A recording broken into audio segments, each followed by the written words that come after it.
दिल्ली एक ऐसा शहर जिसने सदियों तक इतिहास को अपने भीतर समेटे रखा है। यहाँ हर पत्थर, हर दीवार और हर खंडहर एक कहानी कहता है। हेलो एवरीवन, मैं आपका दोस्त मोहम्मद यूसुफ हाजिर हूँ आज आपके सामने एक बहुत ही खूबसूरत और नया वीडियो को लेकर के, एक हिस्ट्री की ऐसी दास्तान को लेकर के जिसे जानना सुनना ज़रूरी है। मैं उम्मीद करता हूँ कि आप वीडियो में आखिर तक जुड़े रहेंगे।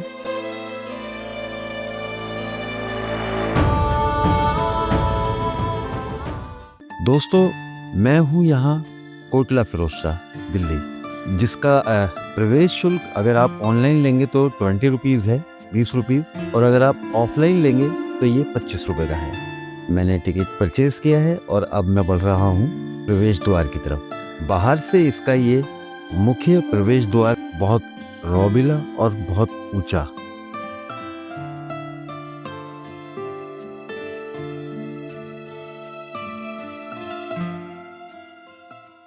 यहाँ टिकट को स्कैन किया गया और उसको मार्क करके हमें किले के अंदर प्रवेश मिल गया।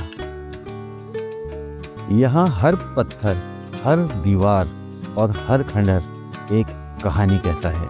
आज हम आपको लेकर आए हैं दिल्ली के एक ऐसे ऐतिहासिक स्थल पर सल्तनते दिल्ली की शान हुआ करता था, फिरोज शाह कोटला।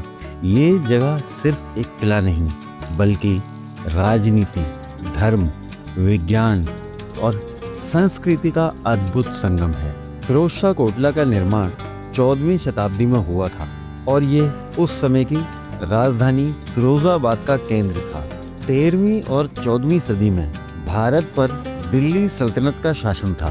इस समय भारत में 5 प्रमुख सल्तनतें थीं: गुलाम वंश, खिलजी वंश, तुगलक वंश, सैयद वंश, लोधी वंश। फिरोज शाह कोटला तुगलक वंश के शासक सुल्तान फिरोज शाह तुगलक द्वारा बनवाया गया था। फिरोज शाह तुगलक का जन्म 1309 ईस्वी में हुआ।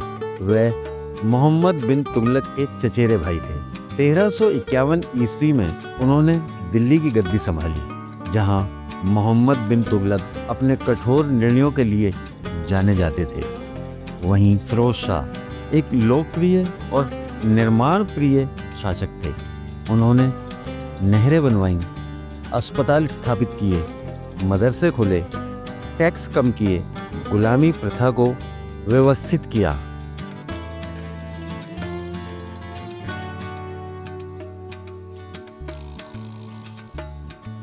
तेरह सौ 54 ईस्वी में फिरोज शाह तुगलक ने फिरोजाबाद नामक नई राजधानी बसाई।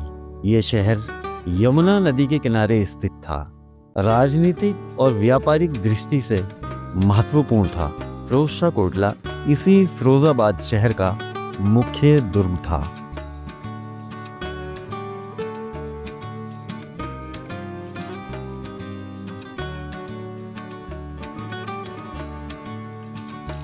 बात करते हैं इस किले की संरचना और वास्तुकला की। सामग्री में मोटे पत्थर, चूना, लाल बलुआ पत्थर, स्थापत्य शैली, तुगलक कालीन वास्तुकला, सादा लेकिन मजबूत, सजावट कम, मजबूती ज्यादा।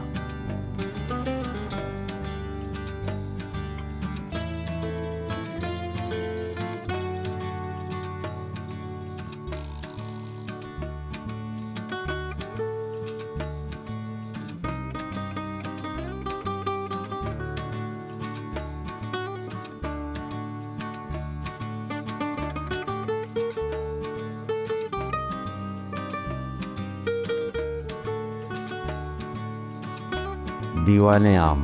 यहाँ सुल्तान आम जनता की समस्याएं सुनते थे, न्याय किया जाता था। ये उस समय की लोकतांत्रिक सोच को दर्शाता है।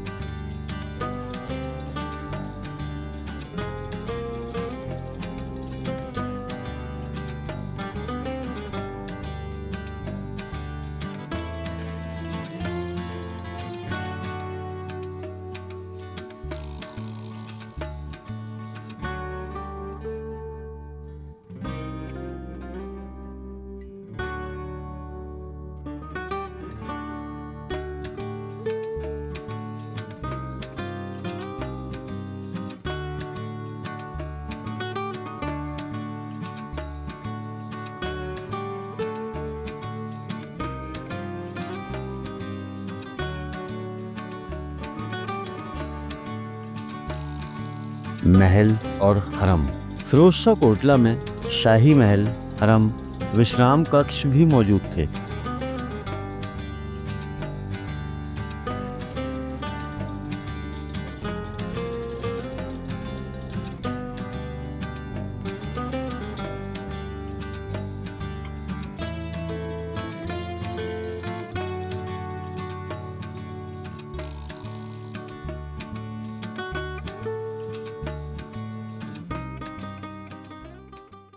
आज फिरोज शाह कोटला एक रहस्यमयी स्थान माना जाता है। यहाँ लोग जिन्नात पर विश्वास करते हैं। गुरुवार को चिट्ठियाँ लिखी जाती हैं, दीपक जलाए जाते हैं। ये विश्वास है सदियों पुरानी लोक कथाओं से जुड़ा हुआ।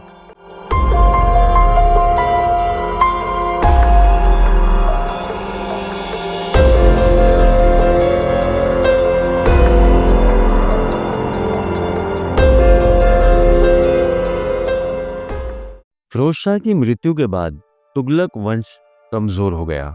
फिरोजाबाद उजड़ने लगा।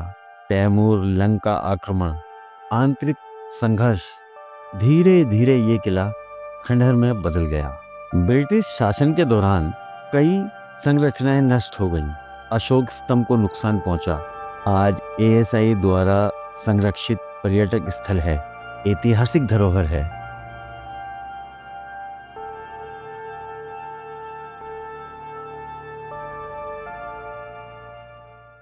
फिरोज शाह कोटला सिर्फ एक खंडहर नहीं है, ये दिल्ली सल्तनत का गौरव, तुगलक स्थापत्य का उदाहरण, इतिहास, धर्म और रहस्य का संगम। अगर ये दीवारें बोल पाती तो इतिहास की सबसे सच्ची कहानी सुनाती।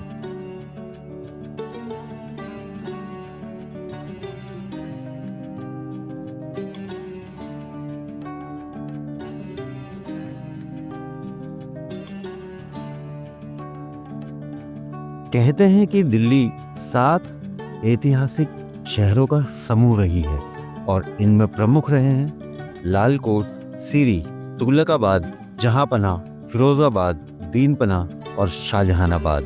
फिरोजाबाद दिल्ली के 5वें शहर के रूप में बसाया गया था और फिरोज शाह कोटला दिल्ली के 5वें शहर फिरोजाबाद का केंद्र था।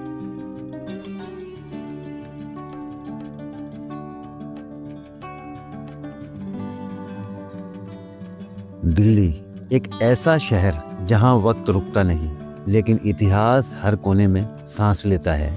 यहाँ की मिट्टी में राजाओं के सपने, युद्धों की गूंज और सभ्यताओं के उत्थान पतन की कहानियां दबी हैं। इतिहासकार इसे दिल्ली सल्तनत की जीवित आत्मा मानते हैं। ये सिर्फ एक किला नहीं है, बल्कि सत्ता, धर्म, विज्ञान, राजनीति और रहस्यमयी विश्वासों का संगम है। 14वीं शताब्दी में दिल्ली सल्तनत अपने चरम और पतन दोनों के दौर से गुजर रही थी। 1320 ईस्वी में गयासुद्दीन तुगलक ने तुगलक वंश की नींव रखी। इसके बाद मोहम्मद बिन तुगलक और फिर फिरोज शाह तुगलक। मोहम्मद बिन तुगलक असाधारण बुद्धिमान लेकिन व्यवहारिक निर्णयों के लिए प्रसिद्ध, जैसे राजधानी बदलना, तांबे के सिक्के, जबरन कर नीति। इन फैसलों से सल्तनत कमजोर हो गई। फिरोज शाह तुगलक एक अलग ही किस्म के शासक थे। उनका शासन 1351 से 1388 ईस्वी तक रहा, लगभग 37 वर्ष। उनके प्रमुख कार्य जन कल्याण, करों में कटौती, किसानों को राहत, सिंचाई के लिए नहरें, निर्माण कार्य, 300 से अधिक इमारतें, किले, मस्जिदें, मदरसे, सराय।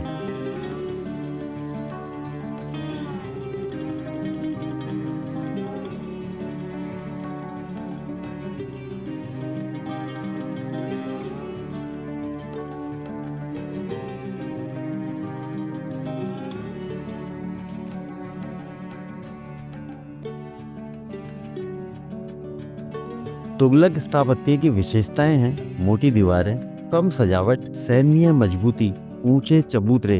ये शैली बताती है कि ये सौंदर्य नहीं, सुरक्षा और स्थायित्व का युग था। किले की दीवारें और प्रवेश द्वार, ऊंची और चौड़ी दीवारें, सीमित प्रवेश द्वार, दुश्मन को रोकने की व्यवस्था। दीवाने आम, ये वह स्थान था जहां सुल्तान जनता की समस्याएं सुनते, न्याय करते, फरमान जारी करते। ये मध्यकालीन भारत की प्रशासनिक प्रणाली को दर्शाता है। शाही महल और हरम। महल परिसर में विश्राम कक्ष, रानियों का हरम, निजी आंगन, यहाँ शाही जीवन की झलक मिलती है। 1354 ईस्वी में फिरोज शाह ने यमुना नदी के किनारे फिरोजाबाद शहर बसाया। ये शहर पानी, व्यापार, रक्षा तीनों दृष्टि से आदर्श था। फिरोज शाह कोटला इसी शहर का प्रशासनिक केंद्र, शाही दुर्ग, शक्ति का प्रतीक।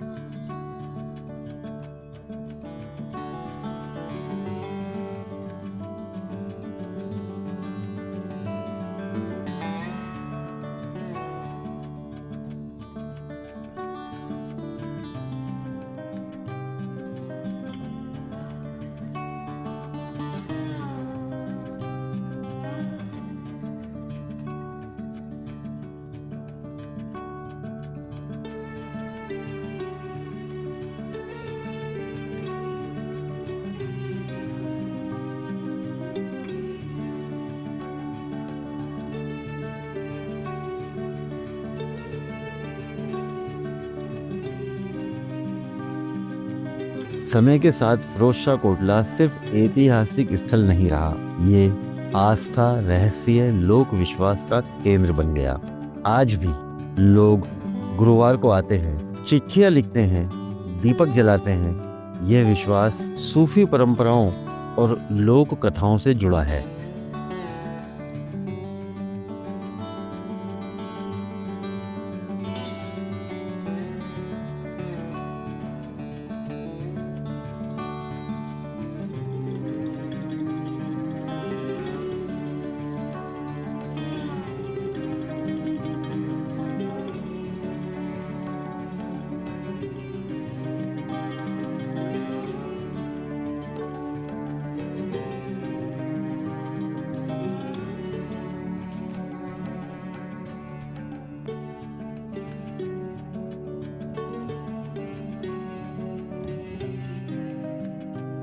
फिरोज शाह की मृत्यु के बाद तुगलक वंश कमजोर हुआ, सत्ता संघर्ष बढ़ा। 1398 ईस्वी में तैमूर लंका आक्रमण और दिल्ली तबाह। फिरोजाबाद उजड़ गया और कोटला खंडर बन गया। ब्रिटिश काल में ऐतिहासिक उपेक्षा, संरचनाओं को नुकसान। आज ASI द्वारा संरक्षित पर्यटक स्थल, ऐतिहासिक प्रेमियों के लिए एक धरोहर। फिरोज शाह कोटला एक खंडर नहीं है, ये दिल्ली सल्तनत की चेतना, तुगलक युग की पहचान और इतिहास की चेतावनी है कि सत्ता अमर नहीं होती, लेकिन इतिहास अमर रहता है।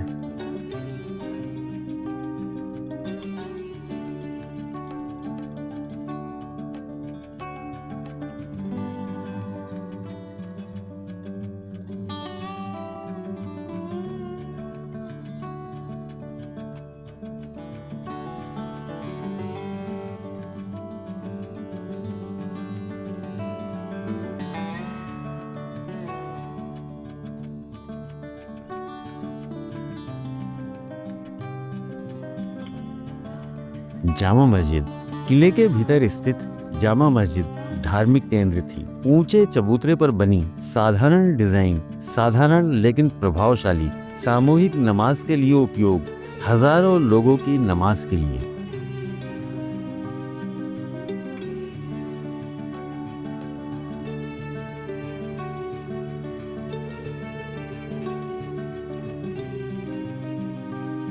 अशोक स्तंभ। फिरोज शाह कोटला की सबसे खास चीज है सम्राट अशोक का स्तंभ। ये स्तंभ 3री शताब्दी ईसा पूर्व का है।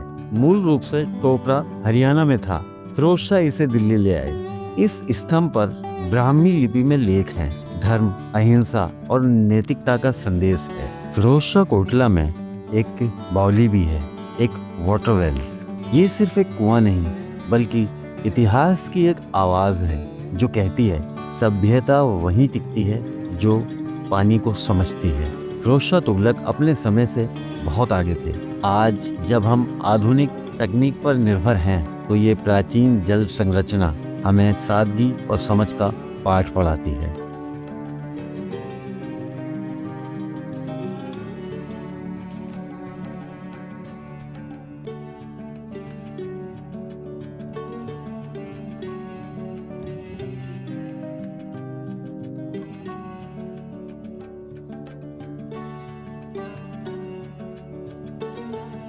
मैं अभी जिस जगह पर हूँ या आपकी स्क्रीन पर जो वीडियो इस वक्त चल रही है, आपकी स्क्रीन पर जो दृश्य इस वक्त है, वह दृश्य जामी मस्जिद के ठीक नीचे का है।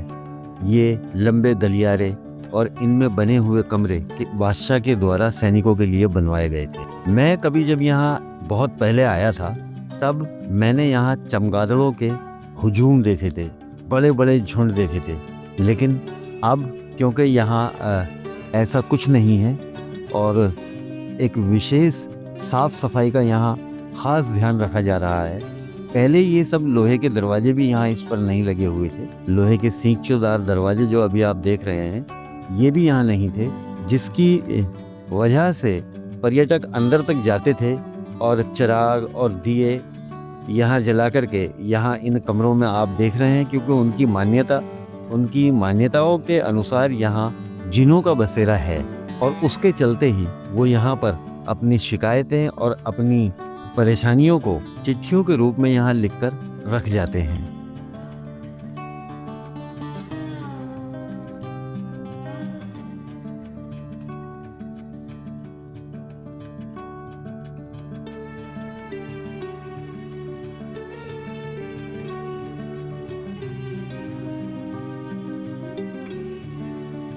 ये उनकी एक मान्यता है और एक ये परंपरा है जो एक अच्छे खासे लंबे समय से सामने एक चिट्ठी आपको रखी हुई यहाँ दिखाई दे रही होगी और यहाँ भी आपको कुछ चिट्ठियाँ रखी हुई दिखाई दे रही होंगी। ये लोगों की अपनी एक मान्यता है। यहाँ अगरबत्तियाँ, दिए और इस तरह की एक्टिविटीज़, हालांकि अब जब से किले में प्रवेश शुल्क लगा है, एक टिकट लगा है, तो इन पर थोड़ी सी रोक लगी है, लेकिन ये मान्यताएं हैं और इनको रोकना किसी हद तक मुश्किल है।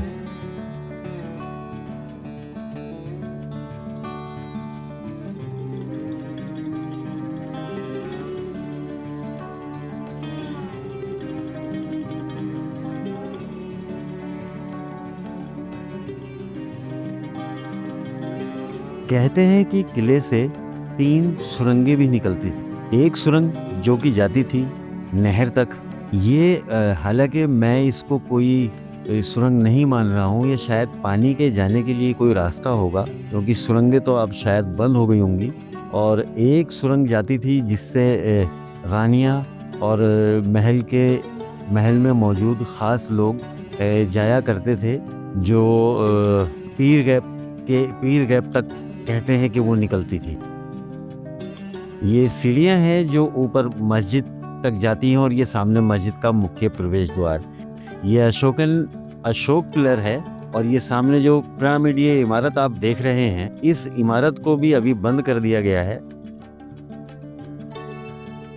मैं आपको इधर से दिखाता हूँ। ये मस्जिद के नीचे वाला वही गलियारा है जिस पर लोहे के सींचों वाले दरवाजे जड़े हैं। ये है वो पिरामिडीय इमारत जो 3 मंजिला इमारत है। मैं जब पहले कभी आया था तो इसमें ऊपर तक गया था, लेकिन फिलहाल अब इसको चारों तरफ से लोहे की ग्रिल लगा करके बंद कर दिया गया है। और ये किले का वो पार्ट है जिसको पर्यटकों के लिए बिल्कुल बंद किया हुआ है। कहा जाता है कि ये घोड़ा पार्क है। मैं नहीं जानता हूँ कि इसको ऐसा क्यों कहा जाता है, लेकिन और इसकी कोई ऑथेंटिक जानकारी भी मेरे पास नहीं है। घोड़ा पार्क इसलिए कि सैनिक यहाँ अपने घोड़ों के साथ रहा करते थे। हालांकि इसकी बनावट कुछ इसी प्रकार की है, लेकिन ये पूरी तरह से अब जो है इस हालत में है कि यहाँ कोई पर्यटकों का आना जाना बिल्कुल बंद है, सुरक्षा कारणों के चलते हुए। कहा जाता है कि ये इमारत बहुत खस्ता हालत में है। हालांकि इसे साफ़ सफाई करने के लिए कुछ लोग जब मैं यहाँ मौजूद था तो वहाँ आए थे। आप अगर गौर से देखेंगे तो छत पर कुछ लोग साफ़ सफाई करते हुए दिखाई भी देंगे।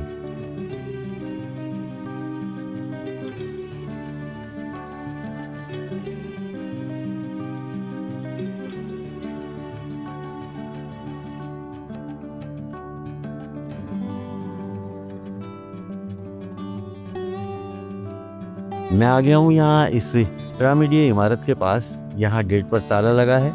ये सब गेट बाद में लगे हैं। पहले ये इमारत ओपन थी और मैं इसमें ऊपर तक भी गया हूँ। ये वो पोर्शन है जिसे कहा जाता है कि ये मस्जिद का वजू खाना है। मस्जिद की एक अलग वीडियो मैंने बनाई है, आप चैनल पर विजिट करके उसे देख सकते हैं। ये इस पिरामिडीय इमारत के सामने वाला क्षेत्र है। इस इमारत से और मस्जिद तक एक पुल भी बना था, जिस पुल का उपयोग बादशाह के सैनिक नमाज पढ़ने इबादत के लिए जाते हुए किया करते थे। किसी भी मध्यकालीन किले को समझने के लिए उसके 3 तत्व सबसे जरूरी होते हैं: जल, हरियाली और सुरक्षा। फिरोजशाह कोटला में जल के लिए कुआं और कुंड है, हरियाली के लिए बाग और सुरक्षा के लिए मजबूत दीवारें। इन तीनों का संतुलन फिरोजशाह तुगलक की दूरदर्शी सोच को दर्शाता है। फिरोजशाह कोटला का सबसे अनोखा खजाना है सम्राट अशोक का स्तंभ। ये स्तंभ 3री शताब्दी ईसा पूर्व का है। मौर्य सम्राट अशोक द्वारा बनवाया गया। फिरोजशाह इसे हरियाणा के टोपरा से 200 किलोमीटर दूर दिल्ली लाए। वह उस समय का इंजीनियरिंग चमत्कार था। स्तंभ पर लिखे संदेश अहिंसा, धर्म, नैतिक आचरण, प्रजा कल्याण भारत के सबसे पुराने लिखित दस्तावेजों में से एक हैं। 14वीं शताब्दी में बाग सिर्फ सजावट नहीं थे, बल्कि शाही जीवन का हिस्सा थे। इस्लामी स्थापत्य में बागों को जन्नत का प्रतीक माना जाता था। 4 हिस्सों में बंटे बाग, 4 बाग स्वर्गीय व्यवस्था का प्रतीक थे। इतिहासकारों के अनुसार किले के भीतर महल और दीवाने आम के आसपास तथा यमुना की ओर हरे भरे बाग विकसित किए गए थे। ये बाग शाही परिवार, दरबारी, अतिथियों के लिए विश्राम स्थल थे। फिरोजशाह कोटला के बाग सीधे रास्ते, सम्मित योजना, पानी की नालियां, फव्वारे, छायादार पेड़ पर आधारित थे। पानी के लिए कुआं और यमुना से नहरों के माध्यम से लाया जाता था। इन बागों का उद्देश्य गर्मी से राहत, मानसिक शांति, दरबारी चर्चा, साहित्यिक और धार्मिक संवाद था। मध्यकालीन शासकों के लिए बाग सत्ता के साथ साथ संयम और संतुलन का प्रतीक थे।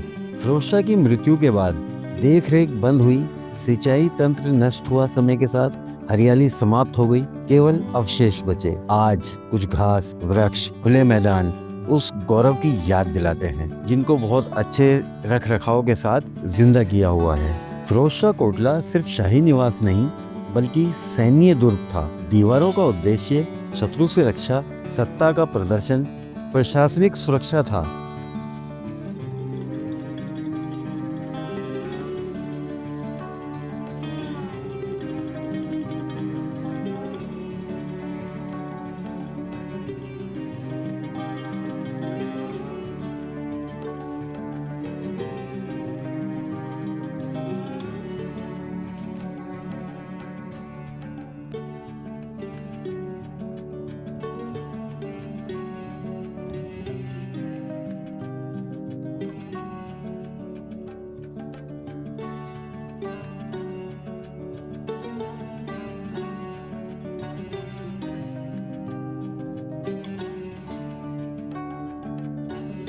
यहाँ बने ये भूल भुलैया जैसे गलियारे सैनिकों के लिए बहुत खास जगहें और उनके लिए कुछ कमरे बने थे।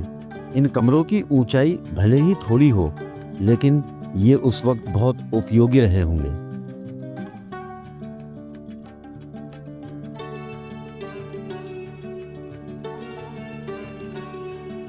सामने जो दिख रहा है ये एक पानी का कुआं है। हालांकि इस पानी के कुएं को भी अब पर्यटकों के लिए बंद कर दिया गया है। इसमें अंदर नहीं जा सकते, लेकिन बाहर से इसको जितना पॉसिबल है, मुमकिन है, मैं आपको दिखाने की कोशिश करता हूँ। वो सामने मस्जिद दिखाई दे रही है, इधर ये सब गार्डन और यहाँ ये कुआं। आप वाटर वेल या पानी की बावली भी कह सकते हैं।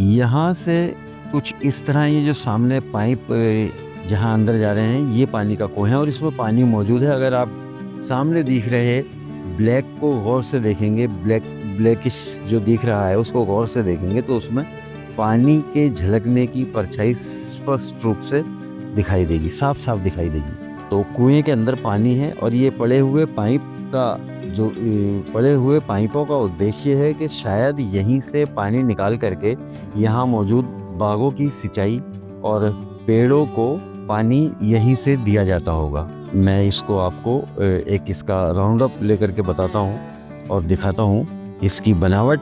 चारों तरफ इसमें बने हुए ये टाखनुमा मेहराबें, ये भी एक रास्ता है कुएं तक जाने के लिए।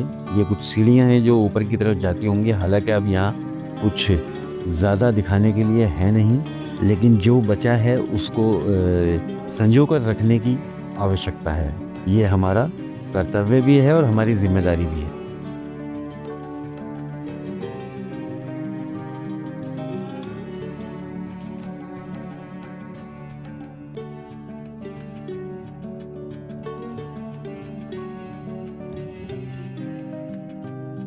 यहाँ से भी सामने आपको कुआं दिखाई देगा। इसको भी एक सुरक्षा के चलते बंद कर दिया गया है। कहा ये जा रहा है कि भाई ये सामने कुआं दिख रहा है कि भाई अब ये इतना मतलब पर्यटकों का जमावड़ा यहाँ पहले कभी लगता होगा, लेकिन अब फिलहाल ये इस योग्य नहीं है कि इतना सब कुछ सह सके।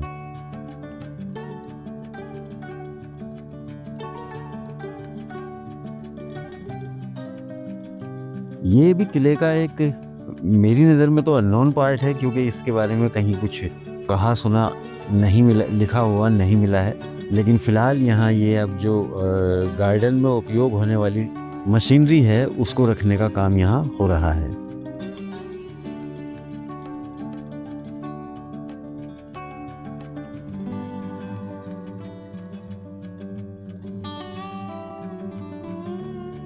और ये किले का वो पार्ट है जहाँ पर किले की मरम्मत या किसी टूट फूट को रोकने के लिए, अगर एएसआई को धन्यवाद दें तो बहुत शुक्रिया है, क्योंकि इस धरोहर को वो संभाल कर बहुत हिफाजत करके रखे हुए है, जो कि बहुत ज़रूरी है।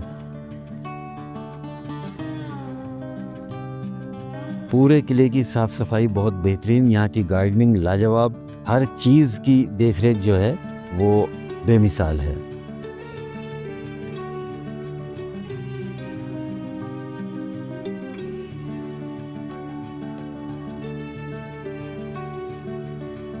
यहाँ इस कोटला फिरोजशाह के भ्रमण के दौरान जो एक चीज़ बाकी बचती है तो वो ये वाला एरिया है जहाँ पर्यटकों का प्रवेश नहीं है।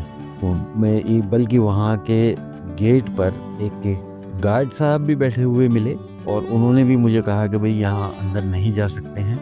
हालांकि वो सिर्फ एक गार्डन दिखता है और सामने की तरफ बना हुआ कुछ स्ट्रक्चर दिखाई देता है।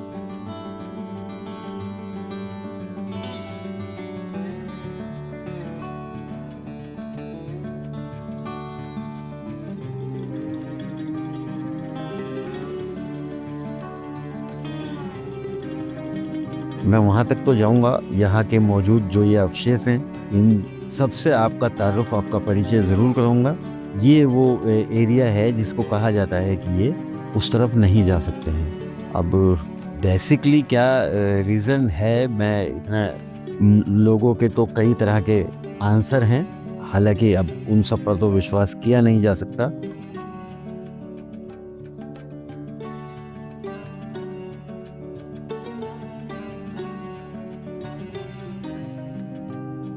ये वो द्वार है जिससे आगे नहीं जा सकते और ये इसके साथ बने हुए ये कुछ बने हुए या कुछ बचे हुए खंडरात मौजूद हैं। सामने जो कोठरी दिख रही है, हालांकि मुझे गाइड ने बताया कि ये हाथियों के रखने की जगह थी, लेकिन मैं इस बात पर मुझे संकोच है और मैं उसकी वजह ये है कि इसके जो द्वार हैं वो बहुत छोटे हैं, जहाँ से हाथी का प्रवेश मुश्किल है।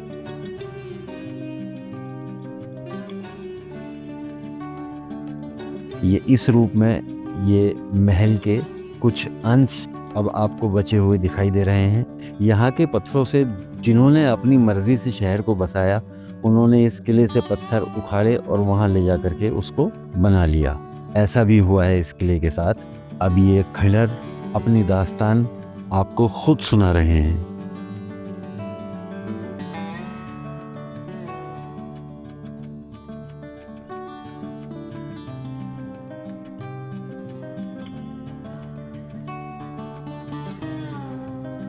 इतिहास को जितना जानने की कोशिश करेंगे, जितना समझने की कोशिश करेंगे, उतना ही गहराता जाएगा और जानकारी का स्रोत और बढ़ता जाएगा। लेकिन मैं तो कहता हूँ कि इतिहास को जानना समझना निहायत ही ज़रूरी है।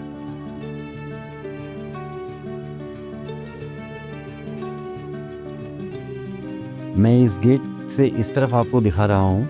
मैं आगे तो नहीं आया हूँ, लेकिन इस तरफ मुझे यहाँ से रिकॉर्ड करने की इजाज़त मिल गई थी। ये दरवाज़े की मोटाई आप देखिए। हालांकि मुझे इस दरवाज़े की, इस गेट की एक किनार जो है वो थोड़ी सी ज़ख्मी दिखाई दी, तो मुझे बताया गया कि भाई इसकी जो है मरम्मत का काम चल रहा है।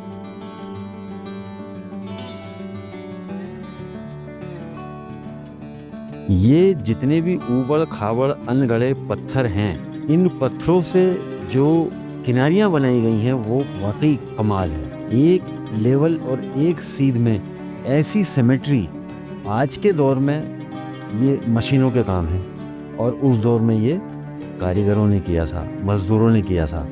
इन ताकों की गोलाई देखिए, इसमें भी खम है देखिए, और चूने से इसको प्लास्टर किया गया है। ये चूने से प्लास्टर करने की परंपरा तुगलक वंश में ही शुरू हुई। उस मस्जिद पर भी चूने का प्लास्टर है और यहाँ भी कई जगह। हालांकि ये अब धीरे धीरे जो है झड़ता जा रहा है, बहता जा रहा है, छूटता जा रहा है यहाँ से।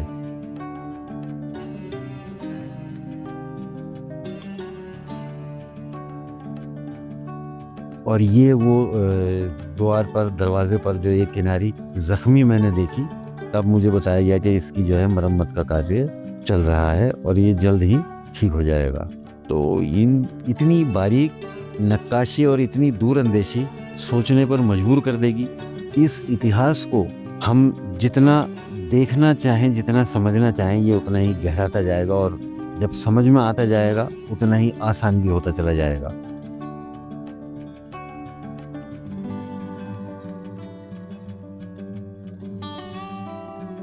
दोस्तों, इस वीडियो को बनाने का, इसको दिखाने का पर्पज़ और मकसद सिर्फ ये था कि आप इस इतिहास से कुछ जानें, समझें और इस धरोहर को संजो कर रखने के लिए अपना सहयोग ज़रूर दें। ऐसी चीज़ों को मैंने बहुत सारी ऐसी जगह पर देखा है, इस वीडियो में भी कहीं पर है कि जहाँ पर वो ताक है, वहाँ लोग जूते चप्पल उतार कर जाते हैं एहतराम के नज़रिए से, लेकिन कुछ लोगों ने वहाँ पान या गुटखे की पीक थूक रखी थी। मुझे थोड़ा सा ये कहते हुए बड़ा अजीब है कि हम कहीं ना कहीं ये दिखा देते हैं कि हमने क्या तरबियत हासिल की है, और ये बड़े शर्म की बात है। हमें जितना इन चीज़ों को देखिए, ये इस ताख को, इस मेहराब को, ये मान्यता है इनकी कि ये अपने जूते चप्पल वहाँ उतार करके आए हैं और यहाँ इस ताख को आकर के इन्होंने सलाम किया है, उसको छुआ है, और छू करके अपने माथे पर, अपने दिल पर, अपने चेहरे पर उसको जो है, तो ये इनकी मान्यता है। और वहीं पर किसी ने थोड़ा सा उस तरफ जाकर के पान की पीक या गुटखा खा करके वहाँ थूक रखा था। ये थोड़ा अटपटा है, लेकिन इन सारी चीज़ों से बचते हुए। तो दोस्तों, इस वीडियो में तो फ़िलहाल इतना ही। आगे एक और अच्छी सी वीडियो लेकर के फिर से हाजिर होता हूँ। तब तक के लिए आप अपना ख्याल रखिए, अपनों का भी ख्याल रखिए। वीडियो अगर पसंद आया हो तो इसको लाइक, शेयर और कमेंट करके मुझे ज़रूर बताइएगा। अल्लाह हाफिज़, जय हिंद।